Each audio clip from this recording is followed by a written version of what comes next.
Imagina un mundo donde la esvástica nazi ondea sobre Washington D.C., Londres reducida a cenizas radiactivas, y Adolf Hitler proclamado emperador de un Reich que durará 1000 años.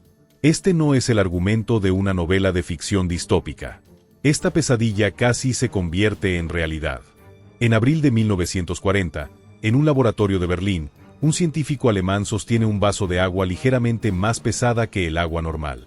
Este líquido aparentemente inocuo podría haber cambiado el curso de la historia mundial. Su nombre, agua pesada. Su propósito, facilitar la creación de la bomba más destructiva jamás concebida. Quien tenga el uranio, tendrá el mundo, había dicho el físico alemán Werner Heisenberg. Y tenía razón. La carrera por el átomo fue la carrera más secreta y desesperada de la Segunda Guerra Mundial. Una carrera que se libró no solo en laboratorios y minas, sino en fiordos noruegos, en glaciares alpinos y en los despachos de los servicios de inteligencia aliados. Esta es la historia que vamos a contar hoy.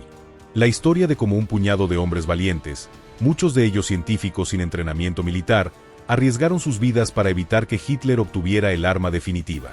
La historia de la operación más crucial y menos conocida de la Segunda Guerra Mundial. Todo comenzó en 1938, en vísperas de la guerra.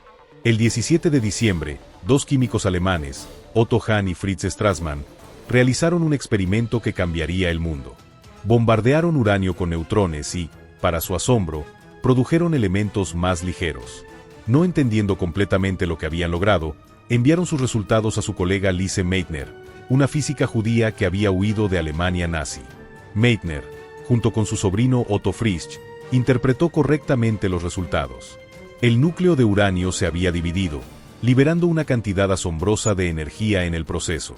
Habían descubierto la fisión nuclear, y con ella, la posibilidad teórica de una reacción en cadena que podría liberar energía a una escala sin precedentes. La noticia se extendió rápidamente por la comunidad científica internacional.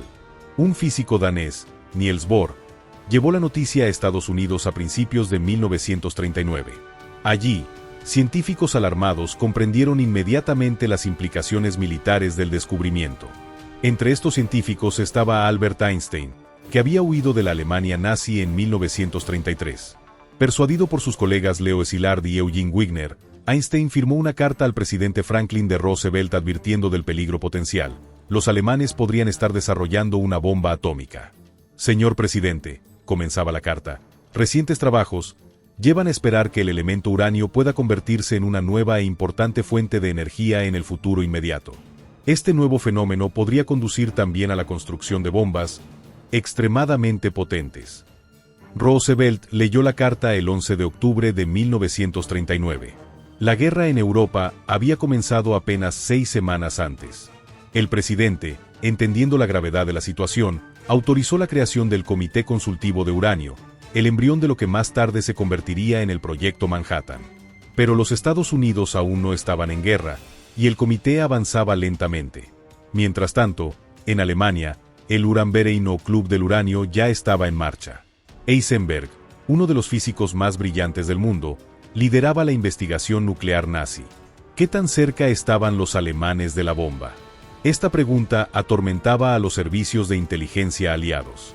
Lo que sabían con certeza era que Alemania tenía algunas ventajas iniciales cruciales. Contaba con algunos de los mejores físicos del mundo, una industria química potente y acceso a materiales estratégicos como el uranio de las minas de Checoslovaquia. Pero había un elemento clave que les faltaba: agua pesada en cantidades suficientes. El agua pesada, o deuterio, es agua cuyos átomos de hidrógeno contienen un neutrón adicional. Este compuesto podía usarse como moderador en un reactor nuclear, ralentizando los neutrones para facilitar la reacción en cadena necesaria para una bomba atómica. Y aquí es donde entra Noruega en nuestra historia. En un remoto poblado noruego llamado Rjukan, en lo profundo de un valle rodeado de montañas, se encontraba la planta de Norsk Hydro.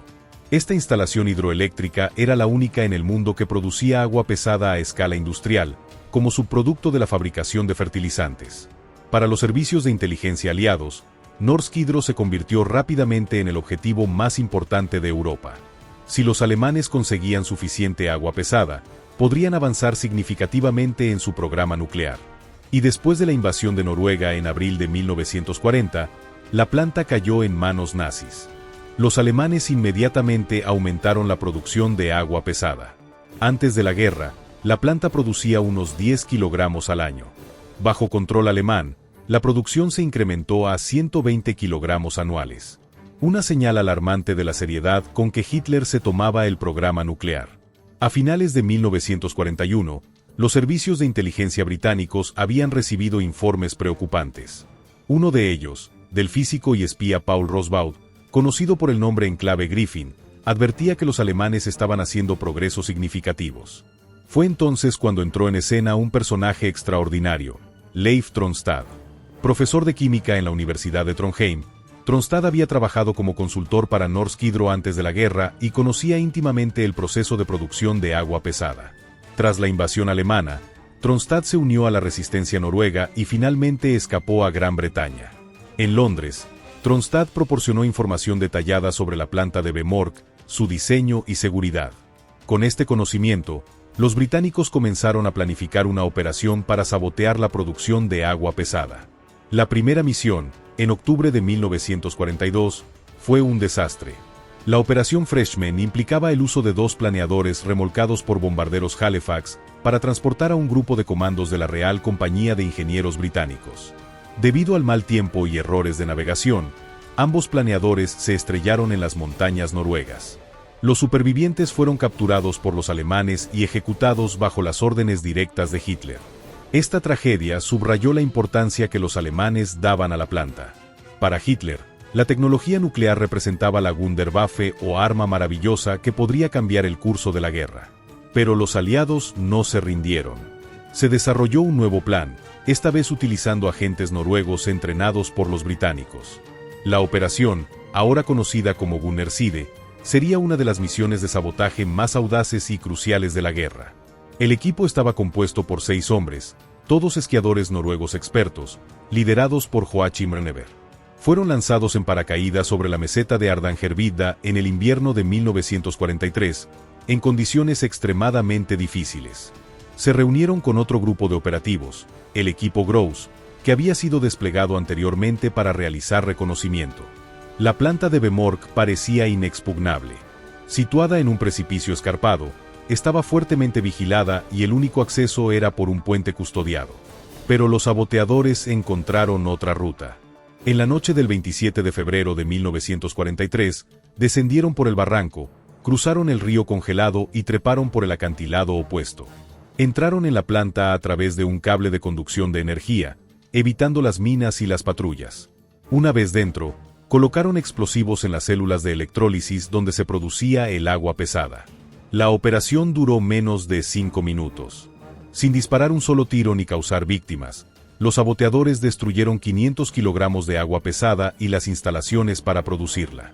Luego escaparon, algunos esquiando 400 kilómetros hasta Suecia, otros perdiéndose en las montañas noruegas.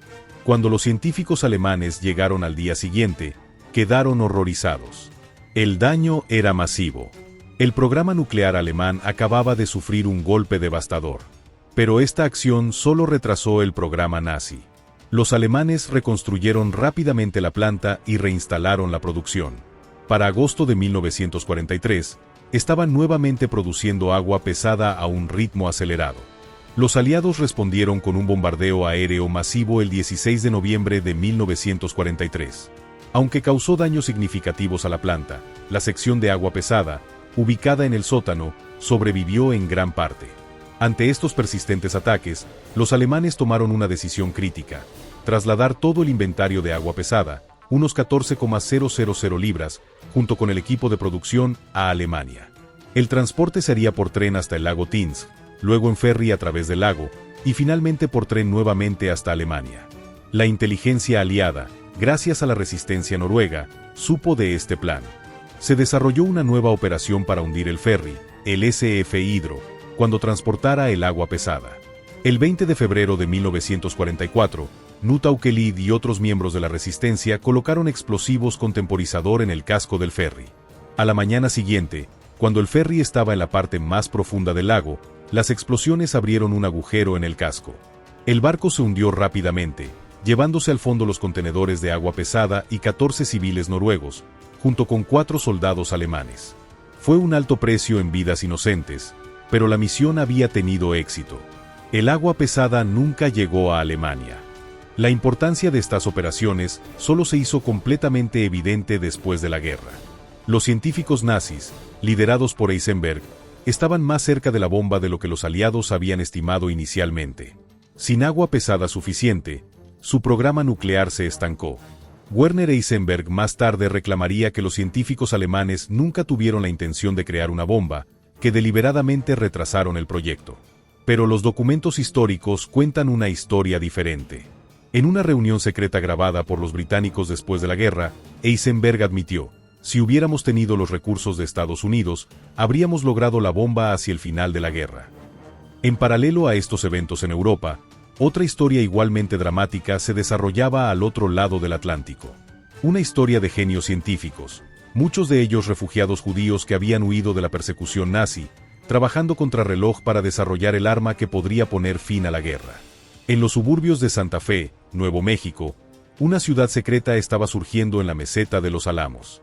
Miles de los mejores científicos del mundo, matemáticos, ingenieros y técnicos estaban convergiendo en este remoto paraje desértico bajo el mando del físico J. Robert Oppenheimer. Su misión, bajo el nombre en código Proyecto Manhattan, era construir la primera bomba atómica antes que los alemanes. Estamos en una carrera contra Hitler, y no me gusta la idea de que él tenga una bomba atómica antes que nosotros, dijo el presidente Roosevelt a sus asesores en una reunión del gabinete de guerra. Lo asombroso de esta historia es que muchos de los científicos clave en el esfuerzo aliado habían sido obligados a huir de Europa debido precisamente a las políticas raciales de Hitler. La ironía era palpable. El antisemitismo nazi había expulsado a los mismos genios que ahora trabajaban para derrotar a Alemania. Enrico Fermi, físico italiano cuya esposa era judía, había escapado tras recibir el premio Nobel en 1938. Leo Szilard, Edward Teller, John von Neumann, Eugene Wigner, todos ellos judíos húngaros que habían huido del fascismo europeo. Y, por supuesto, Albert Einstein, cuyas teorías proporcionaron la base teórica para la energía nuclear. Esta concentración extraordinaria de talento había elegido América como su hogar, y ahora estaba dedicada a ganar la carrera nuclear. Como dijo el físico húngaro Edward Teller años después, Hitler podría haber parecido una pequeña amenaza si hubiera tenido la bomba. El Proyecto Manhattan se convirtió en el programa secreto de investigación más grande y costoso de la historia hasta ese momento, empleando a más de 125.000 personas y costando casi $2.000 millones, equivalente a unos 29.000 millones actuales. Todo estaba envuelto en el más estricto secreto. Incluso el vicepresidente Harry Truman no supo de su existencia hasta que se convirtió en presidente tras la muerte de Roosevelt. Mientras los saboteadores noruegos arriesgaban sus vidas destruyendo el agua pesada en Vemork, Enrico Fermi estaba logrando un hito crucial en Chicago. El 2 de diciembre de 1942, bajo las gradas del estadio de la Universidad de Chicago, Fermi y su equipo consiguieron la primera reacción nuclear en cadena controlada de la historia. El navegador italiano ha desembarcado en el Nuevo Mundo, fue el mensaje codificado enviado a Washington para anunciar el éxito. La era atómica había comenzado oficialmente. El camino hacia la bomba, sin embargo, estaba lleno de obstáculos científicos y técnicos. Los físicos sabían que necesitaban material fisible uranio-235 o plutonio en cantidades suficientes para una reacción en cadena explosiva. Pero obtener estos materiales era increíblemente difícil. El uranio natural contiene solo un 0.7% de uranio-235, el isótopo que puede sustentar una reacción en cadena. Separar este isótopo de su primo más común, el uranio-238, requería tecnología nunca antes desarrollada. Se construyeron enormes instalaciones en Oak Ridge, Tennessee, empleando varios métodos de separación, incluyendo la difusión gaseosa y la separación electromagnética. Las cifras eran asombrosas. La planta de separación electromagnética, conocida como I-12, utilizaba 14.700 toneladas de imanes de plata prestados por el Tesoro de los Estados Unidos. La instalación de difusión gaseosa, K-25, era entonces el edificio más grande del mundo, cubriendo 44 acres y empleando a 12.000 trabajadores. Mientras tanto, los reactores de Hanford, Washington, estaban produciendo plutonio, un elemento que ni siquiera existía en la naturaleza antes de ser sintetizado en 1940. La escala de la operación era sin precedentes. Todo esto ocurría mientras el Tercer Reich seguía buscando desesperadamente su propia bomba. Tras los sabotajes en Noruega, los científicos alemanes exploraron alternativas al agua pesada, incluyendo el uso de grafito como moderador en sus reactores experimentales. Pero cometieron un error crítico. El grafito que utilizaban contenía impurezas de boro, que absorbe neutrones y hace imposible la reacción en cadena. Este simple error, junto con la pérdida del agua pesada, puso a Alemania significativamente por detrás en la carrera. Como comentaría más tarde el físico alemán Walter Gerlach, estábamos siguiendo el camino correcto, pero carecíamos de los recursos para llegar al final. Sin embargo, los aliados no podían saber esto con certeza. Los servicios de inteligencia seguían recibiendo informes fragmentarios y a menudo contradictorios sobre el progreso alemán. Algunos indicaban que los nazis estaban muy avanzados en su programa nuclear, alimentando los temores de que Hitler podría ser el primero en obtener la bomba. Esta incertidumbre llevó a una operación de inteligencia extraordinaria, la Misión Alsos.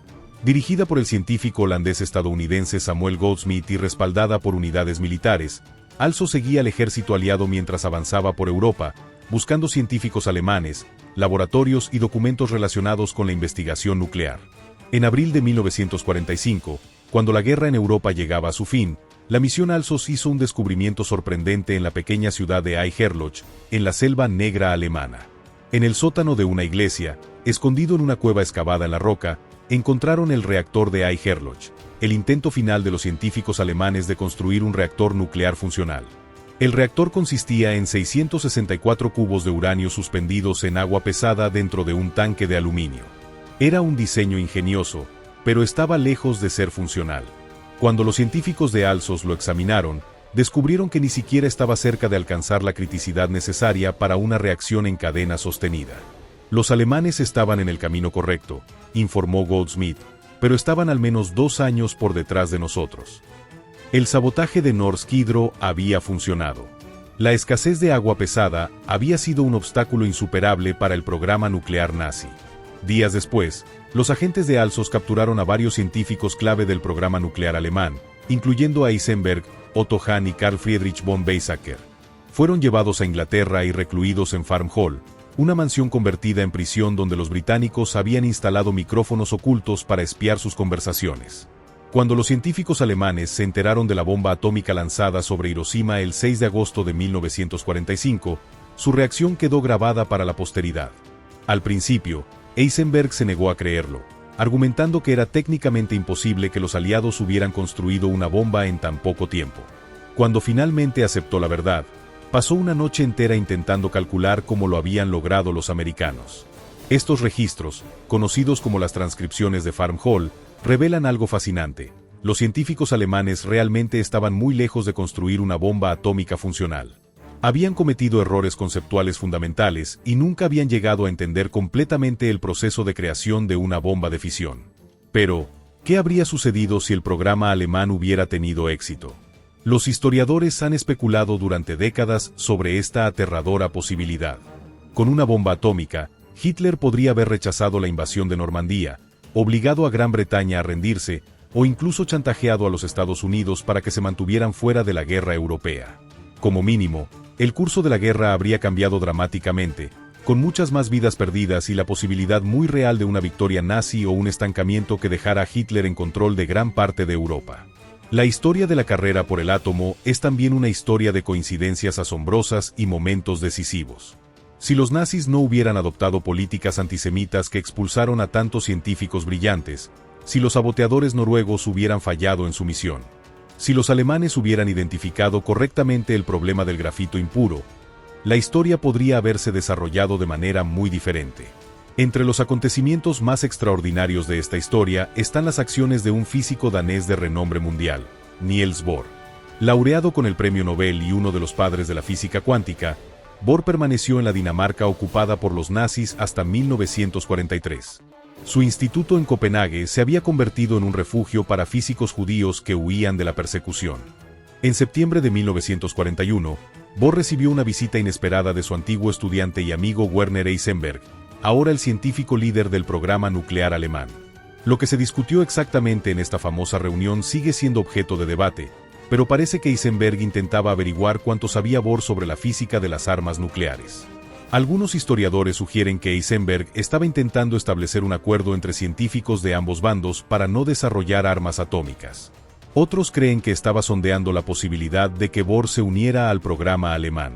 Cualquiera que fuera su intención, la reunión terminó mal, con Bohr profundamente perturbado. En 1943, cuando la ocupación alemana de Dinamarca se intensificó y Bohr, que tenía ascendencia judía por parte de su madre, estuvo en peligro de arresto, escapó a Suecia en un pequeño bote pesquero. Desde allí, un bombardero mosquito británico lo transportó a Inglaterra en un vuelo peligroso. Bohr tuvo que usar oxígeno durante el vuelo no presurizado, y casi muere cuando su máscara de oxígeno no funcionó correctamente. Una vez a salvo en Inglaterra, Bohr fue llevado a Estados Unidos para unirse al Proyecto Manhattan. Allí, se convirtió en una importante voz moral, preocupado por las implicaciones a largo plazo de las armas nucleares. Incluso se reunió con el presidente Roosevelt y luego con Churchill para abogar por un control internacional de la energía atómica después de la guerra. Mientras Bohr y otros científicos trabajaban en los Álamos, la inteligencia aliada seguía preocupada por el esfuerzo nuclear alemán. Un temor particular era que los nazis pudieran obtener uranio de las minas en el Congo belga, entonces la fuente más rica conocida de mineral de uranio. Para prevenir esto, los aliados lanzaron la Operación Alsos, una misión para asegurar no solo científicos y equipos alemanes, sino también las reservas europeas de uranio y torio. En una misión particularmente audaz en abril de 1945, un equipo de Alsos se infiltró tras las líneas enemigas para capturar 1.100 toneladas de uranio en una fábrica de Stassfurt, Alemania. Mientras tanto, en un punto de inflexión mucho menos conocido, Estados Unidos había tomado medidas para asegurar el suministro mundial de uranio. En 1942, la Corporación de Metales y Reservas de Estados Unidos, controlada por el gobierno, negoció en secreto la compra de 1.200 toneladas de mineral de uranio de alta calidad de las minas de Zinkgolobwe en el Congo belga. Este mineral, almacenado en un almacén en Staten Island, Nueva York, proporcionó el material para gran parte del programa nuclear estadounidense. La adquisición fue tan secreta que incluso el Departamento de Estado no fue informado. El presidente belga en el exilio, Hubert Pierlot, aprobó personalmente la venta, entendiendo las implicaciones si el uranio caía en manos alemanas. Este episodio subraya un aspecto crítico de la carrera nuclear. No se trataba solo de brillantez científica o capacidad industrial, sino también de materias primas. Quien controlara el uranio controlaba el futuro de la tecnología nuclear. Los aliados ganaron esta parte crucial de la carrera casi antes de que comenzara. Mientras los aliados avanzaban en Europa y la derrota de Alemania parecía cada vez más inevitable, surgió una nueva preocupación. ¿Qué pasaría si los científicos nucleares alemanes cayeran en manos soviéticas? La Unión Soviética, aunque aliada contra Hitler, ya era vista como un potencial adversario futuro. Esto llevó a una operación extraordinaria en los últimos días de la guerra. Bajo el mando del mayor Robert Fermen y el físico holandés-estadounidense Samuel Goudsmit, equipos especiales acompañaron a las tropas aliadas que avanzaban con la misión específica de capturar científicos, equipos y documentos relacionados con el programa nuclear alemán antes que los soviéticos. En los días finales de la guerra en Europa, mientras las tropas aliadas avanzaban hacia Berlín desde el oeste y las soviéticas desde el este, una carrera secreta se desarrollaba entre los servicios de inteligencia. El objetivo: capturar los restos del programa nuclear alemán, especialmente a sus científicos. La operación, llamada Paperclip en su versión más amplia, era esencialmente una caza del tesoro científico. Los agentes aliados buscaban frenéticamente laboratorios, equipos, documentos y, sobre todo, cerebros.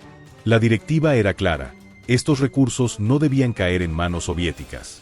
En esta atmósfera casi de espionaje de ciencia ficción, se produjo uno de los episodios más extraordinarios de la guerra. En marzo de 1945, un grupo de comandos estadounidenses, liderados por el improbable dúo de un físico y un espía, se infiltró tras las líneas enemigas en busca del uranio alemán. Nunca pensé que terminaría mi carrera científica robando uranio a punta de pistola, comentaría después Samuel Goudsmit, el físico holandés-estadounidense que lideraba la misión científica de Alsos. La inteligencia aliada había localizado un depósito de uranio en Stassfurt, una pequeña ciudad industrial alemana. Este uranio era vital. Si caía en manos soviéticas, podría acelerar significativamente el programa nuclear soviético. El problema era que Stassfurt estaba directamente en el camino de avance del Ejército Rojo.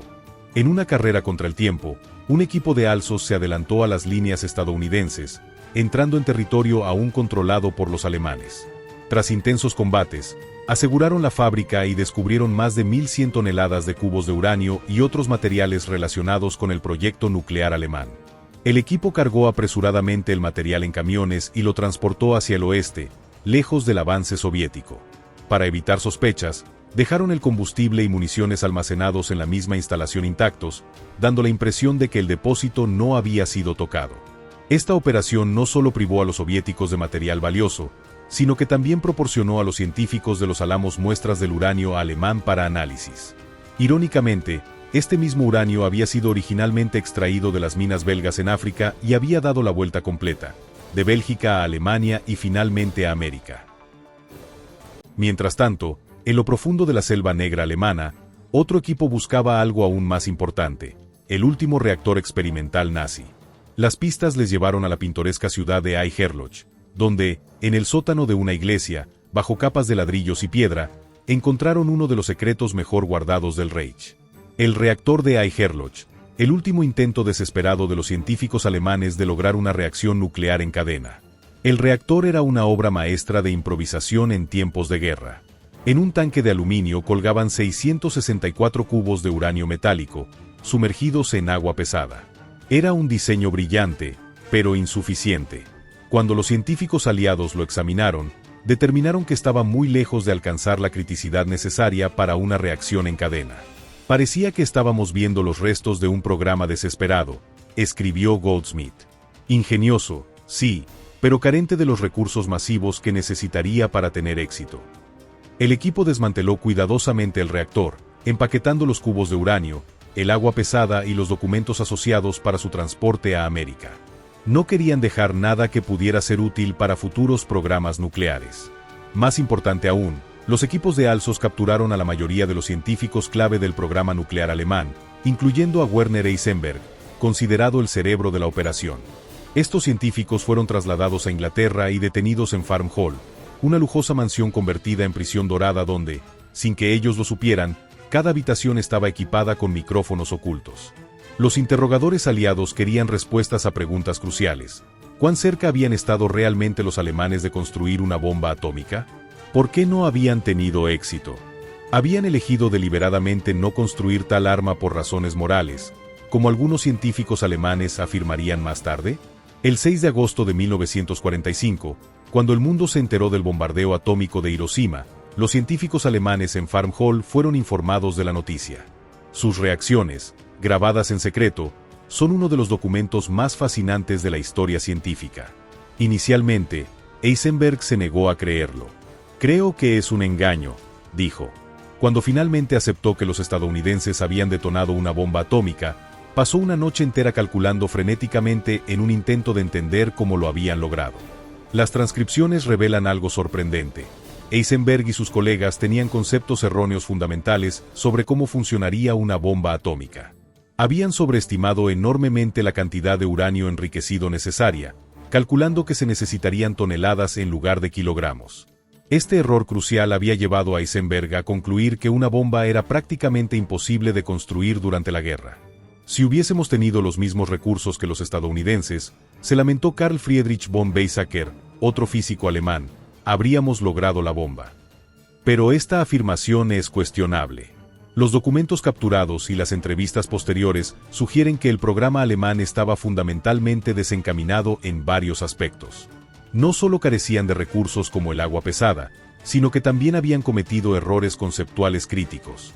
Como señaló el historiador de la ciencia Thomas Powers, no es solo que les faltaran los recursos, también les faltaba la comprensión correcta de la física involucrada. Después de la guerra, muchos de los científicos alemanes intentaron reescribir su papel en el programa nuclear, sugiriendo que habían saboteado deliberadamente los esfuerzos o se habían resistido a construir una bomba por razones morales. Heisenberg en particular promovió esta narrativa. Sin embargo, las transcripciones de Farm Hall cuentan una historia diferente. Cuando los científicos alemanes se enteraron de Hiroshima, su primera reacción no fue horror moral sino asombro científico y, en algunos casos, envidia profesional. Los americanos son buenos en tecnología, dijo Heisenberg, admirando el logro de sus adversarios más que lamentando las consecuencias humanas. Esto no quiere decir que todos los científicos alemanes estuvieran ansiosos por dar a Hitler una bomba. Las motivaciones humanas son complejas, y muchos probablemente tenían sentimientos encontrados sobre su trabajo. Pero la idea de una resistencia moral organizada no está respaldada por la evidencia histórica.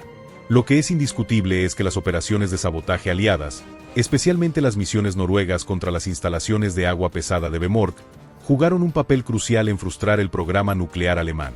Sin agua pesada suficiente, los científicos alemanes no pudieron construir un reactor funcional, y sin un reactor, no podían producir el plutonio necesario para una bomba. Los noruegos que sabotearon la planta de agua pesada deben ser considerados entre los héroes poco reconocidos de la Segunda Guerra Mundial, escribió el historiador Richard Rhodes. Su valentía y determinación negaron a Hitler el arma que podría haber cambiado el curso de la historia. Pero la historia de la carrera nuclear tiene implicaciones que van mucho más allá de la Segunda Guerra Mundial. Las decisiones tomadas en esos años cruciales darían forma a la política mundial durante décadas. Cuando la guerra en Europa terminó en mayo de 1945, el proyecto Manhattan todavía no había producido una bomba funcional. La primera prueba nuclear, código Trinity, no tendría lugar hasta el 16 de julio de 1945, en el desierto de Nuevo México. Con Alemania derrotada, surgió una pregunta moral crucial. ¿Deberían los Estados Unidos usar la bomba contra Japón? Muchos de los científicos que habían trabajado tan intensamente para desarrollar el arma, motivados por el miedo a Hitler, ahora tenían dudas sobre su uso contra un enemigo que no tenía su propio programa nuclear. Leo Szilard, que había sido instrumental en iniciar el proyecto al persuadir a Einstein para que escribiera al presidente Roosevelt, ahora lideraba un grupo de científicos que se oponían al uso militar de la bomba. Redactaron una petición instando al presidente Truman a considerar una demostración de la bomba antes de usarla contra ciudades japonesas. Una nación que establece el precedente de usar estas fuerzas recientemente liberadas de la naturaleza para propósitos de destrucción. Puede tener que soportar la responsabilidad de abrir la puerta a una era de devastación en una escala inimaginable, advertía la petición. Pero la petición nunca llegó a Truman. Fue bloqueada por el director del proyecto Manhattan, el general Leslie Groves, y el presidente nunca supo de la oposición organizada entre los científicos. El 6 de agosto de 1945, el bombardero B-29 Enola Gay lanzó Little Boy, una bomba de uranio, sobre Hiroshima. 3 días después, Fat Man, una bomba de plutonio, destruyó Nagasaki. Japón se rindió el 15 de agosto, poniendo fin a la Segunda Guerra Mundial. El mundo había entrado en la era atómica, y nada volvería a ser igual. En los años posteriores a la guerra, muchos de los científicos involucrados reflexionaron sobre sus acciones y el mundo que habían ayudado a crear. Robert Oppenheimer, el padre de la bomba atómica, famosamente citó el Bhagavad Gita tras la prueba Trinity: "Ahora me he convertido en la muerte, el destructor de mundos". Albert Einstein, cuya carta a Roosevelt había puesto en marcha el programa nuclear estadounidense, más tarde lamentaría su papel. Si hubiera sabido que los alemanes no tendrían éxito en desarrollar una bomba atómica, no habría movido un dedo, dijo. Los saboteadores noruegos, cuyos actos heroicos habían ayudado a prevenir una bomba nazi, vieron sus hazañas permanecer en gran parte desconocidas hasta décadas después de la guerra. El secreto que rodeaba todo lo relacionado con los programas nucleares significaba que su crucial contribución no podía ser reconocida públicamente. Joachim Röneberg, el líder de la operación Gunnerside que destruyó las células de electrólisis en Vemork, vivió para ver su 99º cumpleaños, falleciendo en 2018. Hasta el final de su vida, insistió en que simplemente había hecho su deber. Éramos un grupo de jóvenes que no habían aprendido a rendirse, dijo Röneberg en una de sus últimas entrevistas. Nos las arreglamos con lo que teníamos, y creo que esto es un ejemplo para la gente joven de que puedes obtener un resultado si realmente lo intentas. Werner Heisenberg, por su parte, volvió a la vida académica en Alemania Occidental después de su liberación de Farm Hall. Nunca admitió completamente los errores fundamentales del programa nuclear alemán, prefiriendo sugerir que los científicos alemanes habían entendido los principios pero carecían de los recursos industriales necesarios para construir una bomba. En 1956, visitó Estados Unidos y se reunió con su antiguo mentor Niels Bohr, en un intento de reconciliación y quizás de aclarar lo que realmente había querido decir en su enigmática visita a Copenhague en 1941. El encuentro fue cordial pero insatisfactorio. Algunos misterios de la guerra atómica nunca se resolverían completamente. La carrera nuclear entre Alemania y los aliados tuvo consecuencias que se extendieron mucho más allá del final de la Segunda Guerra Mundial. El éxito del proyecto Manhattan no solo proporcionó a Estados Unidos un arma decisiva contra Japón, sino que también estableció un nuevo equilibrio de poder global.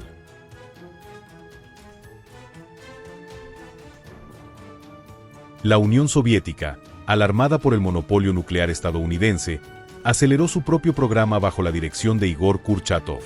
Utilizando información obtenida a través del espionaje y algunos de los materiales capturados del programa alemán, los soviéticos detonaron su primera bomba atómica en 1949, mucho antes de lo que los analistas occidentales habían predicho.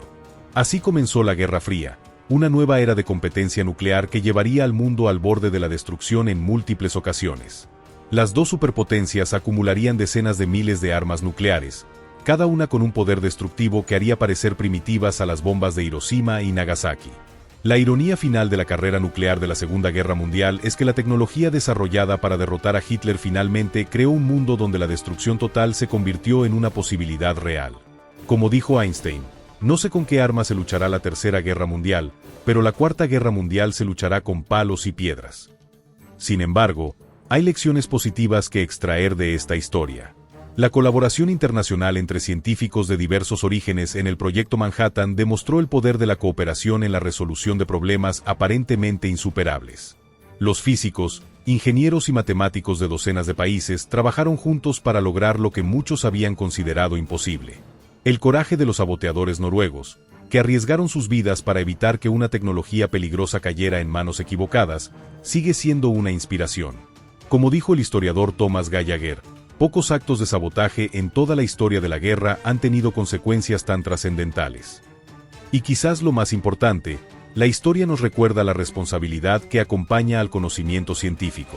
Como declaró Oppenheimer ante el Comité de Energía Atómica en 1954, los físicos han conocido el pecado, y este es un conocimiento que no pueden perder. La ciencia, como demostraron dolorosamente los eventos de la Segunda Guerra Mundial, no es neutral. Los descubrimientos científicos pueden usarse tanto para el bien como para el mal, y la elección de cómo aplicarlos tiene profundas implicaciones morales. Hoy, mientras enfrentamos nuevos desafíos tecnológicos y éticos en campos como la inteligencia artificial, la bioingeniería y la nanotecnología, las lecciones de la carrera nuclear de la Segunda Guerra Mundial siguen siendo relevantes. Nos recuerdan que el conocimiento científico conlleva una responsabilidad hacia toda la humanidad. Como observó el físico Joseph Rotblat, el único científico que abandonó el Proyecto Manhattan por razones morales antes de que terminara la guerra, recuerden su humanidad y olviden lo demás. La historia de cómo los aliados evitaron la bomba nuclear nazi es, en última instancia, la historia de cómo un pequeño grupo de individuos valientes y dedicados cambiaron el curso de la historia. Los científicos que huyeron de la Europa nazi y aportaron su genio al esfuerzo aliado. Los comandos noruegos que arriesgaron sus vidas en las montañas heladas para sabotear la producción de agua pesada. Los agentes de inteligencia que rastrearon cada fragmento de información sobre el programa nuclear alemán. Juntos, evitaron lo que podría haber sido la catástrofe definitiva, un Reich de 1000 años armado con bombas atómicas. A veces, reflexionó el historiador Richard Rhodes, la historia gira sobre eventos aparentemente pequeños. Si los saboteadores noruegos no hubieran tenido éxito, si Hitler hubiera asignado más recursos a su programa nuclear, si Heisenberg hubiera entendido correctamente la física de una reacción en cadena explosiva, el mundo podría ser hoy un lugar muy diferente. Es fácil olvidar cuán cerca estuvo el mundo de este resultado alternativo. Como dijo una vez el físico nuclear Edward Teller, tuvimos suerte, pero no podemos contar con siempre tener suerte. La carrera por el uranio fue, en última instancia, una carrera por el futuro de la humanidad. Y aunque la victoria aliada evitó el escenario más oscuro posible, también nos legó un mundo para siempre cambiado por el poder del átomo. Como escribió el poeta Archibald MacLeish después de Hiroshima, por primera vez, el hombre tiene en sus manos el poder de abolir la vida humana en este planeta. La bomba atómica no es solo un arma, sino un juicio. Ese juicio persiste hasta nuestros días. La decisión de desarrollar armas atómicas para derrotar a Hitler estableció un precedente que ha dado forma a nuestra política, nuestra diplomacia y nuestros miedos durante más de 70 años. La historia de la carrera nuclear de la Segunda Guerra Mundial no es solo una historia del pasado. Es también una advertencia para el futuro, un recordatorio de que las decisiones que tomamos hoy sobre tecnologías poderosas tendrán consecuencias para las generaciones venideras. Como dijo Joachim Rnever, el líder de la misión Gunner Side, en una de sus últimas entrevistas, el pueblo debe saber lo que ha sucedido antes, para poder tomar las decisiones correctas en el futuro. Quizás esa sea la lección más importante de esta extraordinaria historia, que la vigilancia, El coraje y la claridad moral siguen siendo nuestras mejores defensas contra las armas más terribles que la humanidad ha creado. La carrera secreta por el uranio puede haber terminado hace décadas, pero su legado vive con nosotros cada día, en un mundo para siempre transformado por el poder del átomo que se desató en aquellos años cruciales cuando la civilización misma pendía de un hilo.